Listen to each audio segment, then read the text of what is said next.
Hiroshima, Japan was hit with a nuclear strike that killed more than 100,000 people instantly, just evaporated, and the whole city was completely destroyed. 3 days later, Nagasaki was hit with a nuclear weapon. Same way, more than 100,000 people killed, and just complete devastation was left behind. There was not a lot left. More than 90% of the city was just completely destroyed. These events were basically the grand finale of the most devastating war in history. And the Japanese islands were just left in ruins. Everything was destroyed. It was just complete mayhem. World War II was such a devastating chapter in Japanese history that Japanese society would become scarred for for generations. To this day, when World War II ended, the Japanese made a deal with the United States. Japan would disarm in exchange for security guarantees from the United States, the most powerful country on the planet that just won a world war. It's a good deal, actually. There's nothing wrong with that, even though Japanese weren't allowed to have their own offensive capability. But at least they had the guarantee that the United States would come to their rescue if anything happened. This deal worked well for Japan. It meant they didn't have to invest in defense anymore, and they could just completely focus on economic development, which led them to become one of the most prosperous, one of the wealthiest countries on the planet. But times have changed. Japan's region is becoming increasingly unstable. North Korea has developed nuclear weapons and intercontinental ballistic missiles. China has nuclear weapons. And America is becoming increasingly unreliable. So the big question is, can Japan still count on the United States for protection? Or does it need to learn how to stand on its own 2 feet? In this video, I'll explain why Japan can't count on the United States anymore, because the United States has other things to do, its own interests to protect. And I'll explain why Japan doesn't have to worry about sanctions like the ones imposed on North Korea. Let's start the video.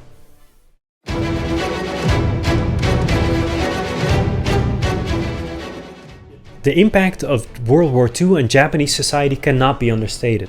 As the only country ever to be the victim of nuclear strikes, it especially understands the gravity of nuclear weapons. And so it has adopted a pacifist attitude. It's so extremely anti-war. The motto for Japan for years was never again. They never wanted to go through what they went through during World War II ever again, which is very understandable. So Japan didn't rearm after World War II. The Americans stationed hundreds of thousands of troops on Japanese islands, which basically meant that the Japanese could just lay back and focus on economic development, as mentioned earlier. After the Chinese intervened in the Korean War, President Truman even allowed nuclear weapons to be stationed on Okinawa, which meant that the Japanese could just lay back. They knew they were being protected by the most powerful country on the planet.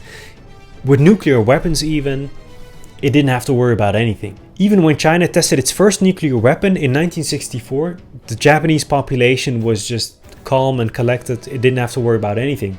But Japanese leaders understood that Japan was becoming very dependent on the United States, so they needed solid assurances from the United States. Prime Minister Eisaku Sato traveled to Washington to meet Lyndon Johnson in the 1960s, after the Chinese intervened in the Korean War, in order to get Lyndon Johnson to reiterate his support for the Japanese, which was a bit embarrassing for the Japanese to go to the United States and ask for protection. It's like in Japanese culture, that's a big deal.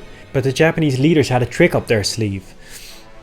They would convince the United States to reiterate their defense promises by threatening to develop their own nuclear weapons. And the last thing the United States wants is nuclear proliferation, more countries getting nukes and the world becoming even more unstable. So Lyndon Johnson eventually in 1967 publicly during a press conference reiterated his support for the Japanese islands. There's a bit of a dichotomy there. The Japanese are very anti-war, they're very pacifist, they don't want anything to do with war or nuclear weapons, but they know they rely on the Americans and their weapons and nuclear weapons to keep them safe. So that's a bit of a weird thing going on, a weird dynamic. But the question is, when shit hits the fan, will the United States really risk a strike on San Francisco or LA or New York just to save Tokyo? If a war breaks out between Japan and Russia or Japan and China or any other country with nuclear weapons, North Korea, would the Americans really be willing to risk one of their own cities to save Tokyo? Because that's what we're talking about. The United States will need to risk its own cities to save Tokyo. Because as soon as it goes into a war, a nuclear war, it's risking getting struck too. Japanese leaders are increasingly hesitant. They're increasingly understanding that the Americans aren't necessarily a reliable partner. And they're not necessarily going to risk their own cities for Tokyo or even one of the smaller islands. And since the 70s, Japanese leaders have seen America take steps that aren't necessarily in Japan's favor. When Richard Nixon went to China to establish relations with the Communist Party of China, the Japanese were shocked. They never expected the Americans to be friendly with the Communist Party, which is Japan's worst enemy. And there's more stuff like that happened that made the Japanese doubt whether the United States can be relied upon. When the Americans abandoned the South Vietnamese, Japan adapted. When the Americans abandoned their allies in Iraq and Afghanistan, the Japanese swallowed their pride and adapted. When North Korea kidnapped Japanese citizens, the Americans didn't do anything, which was a big deal in Japan. The abduction of Japanese citizens by the North Koreans is a really big item in Japan. I'll have to dedicate a whole video to that because it's a fascinating thing that was going on. I don't think the North Koreans do that anymore. I think they apologized back in 2002, but the point is the Americans didn't do anything. The Americans drew a line in Syria and refused to enforce it. The United States withdrew from the Trans-Pacific Partnership, from the Kyoto Protocol. It withdrew from the Iran agreement. It made promises to defend Ukraine, but then when Russia invaded, it didn't do anything. And all of these things show to the Japanese that the Americans aren't necessarily reliable. Well, not reliable, but the Americans have their own priorities, and Japan isn't their top priority. Their national interest is their top priority. And so the Japanese are wondering how much they can really trust the United States. And there's also instances where the Americans go a bit too far. For example, when they invaded Iraq, when they invaded Afghanistan, when they intervened in Libya with little consideration for the long-term consequences. All of the covert stuff that happened in South America and outside of South America. And so all of these events are showing Japan that tying their security to the decisions of an impulsive ally that's increasingly unreliable might not be the best way forward. Because what if something happens in the Senkaku Islands, those islands that are being claimed by China too, who call them the Diaoyudai Islands, something like that. I hope I'm pronouncing it right. What if China claims or actually invades one of those islands? Is the United States really gonna risk nuclear war with China for some island in the Pacific that the Americans know nothing about? Can you name a country on this map? I believe that's Africa? Nope. Russia? Nope, that's China. I don't think they're gonna do that. And the Japanese are increasingly doubting whether the United States would interfere in an event like that. And that's what the Chinese do. It's called salami slicing. You take a slice, small slice. You just keep taking small pieces of territory until eventually you have the whole country. And that's what the Japanese are very afraid of. American assurances simply aren't a good substitute to solid Japanese deterrence. Think about it. If you're in the Kremlin and you're thinking about invading Japan, would you go ahead if you knew that they had their own nuclear weapons? And then compare that to whether you would invade if the United States gave some vague promises to protect Japan, when you know that America is becoming increasingly isolated and increasingly occupied with its own issues. And Japanese public opinion has also been shifting in recent years, in recent decades actually. When North Korea fired its first ballistic missile over Japanese territory and the United States didn't do anything, that was a shock to the Japanese, more like a Sputnik moment that really left a scar. And when the North Koreans tested their first nuclear weapon in 2006 and the Americans didn't do anything, that's exactly the same thing. They were shocked. They expected the United States to protect them no matter what, or at least show that it's willing to protect them. And all of this has caused public sentiment in Japan to to shift. Let's look at these public opinion polls that were done in 2017 that shows public opinion towards the relationship between Japan and the United States. In Japan, conducted in Japan. 2% says trust has increased in the Americans. 22.5% says it hasn't changed. So they could be pro, they could be against. And trust decreased for 50.8% of the Japanese population. 9.2% says they never trusted the Americans in the first place. That's fascinating. So this is why I argue the Japanese will need to develop their own nuclear weapons. Their region is becoming increasingly unstable, and public opinion finally allows the Japanese leaders to take that step. I also came across multiple reasons for the Japanese not to develop nuclear weapons. I think they're all not legitimate, but let's go through them one by one. The first argument against developing nuclear weapons is that the Japanese wouldn't be willing to invest the money necessary to develop nuclear weapons, because developing them costs tens of billions of dollars. But when you look at how the Japanese defense budget ballooned over the last years, you realize that the Japanese aren't ignorant. They know that the region is becoming increasingly unstable and that they need to invest in their defense capabilities in order to protect themselves.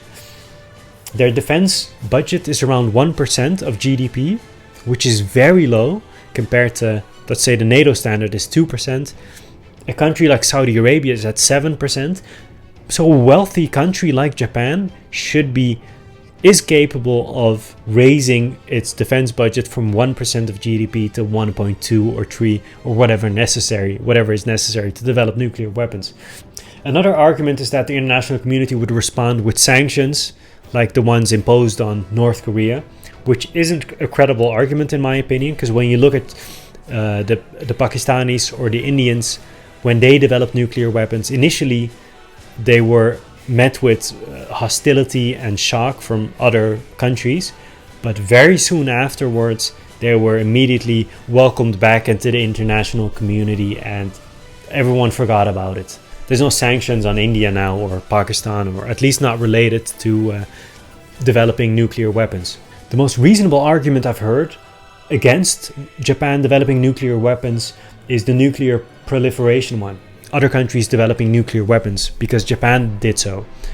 But only other country in the region that doesn't already have nukes and that has the capability to do so is South Korea, whose public opinion has been moving towards support for nuclear weapons. And South Korea is dealing with the same kind of issues, a rising, more belligerent China, a nuclear threat from North Korea, Russia. It's dealing with all the same instabilities, regional instabilities. But South Korea isn't the enemy. Japan doesn't need to worry about South Korea. The enemy is China, the enemy is North Korea, Russia, but not South Korea. Yes, there's some historic animosity between Japan and South Korea, but I don't think they have to worry about nuking each other. There's so much other stuff to worry about in the region. Let me end this video with a quote from Henry Kissinger, which was basically the reason why I started looking into this subject and decided eventually to make a video about Japan acquiring nuclear weapons. Henry Kissinger says, "The Japanese have a pretty clear view of where they're going. They're heading towards becoming a nuclear power in 5 years." And he said that months before he died as a 100-year-old top diplomat. Well, he wasn't a diplomat when he died, but one of the most famous diplomats from the last century.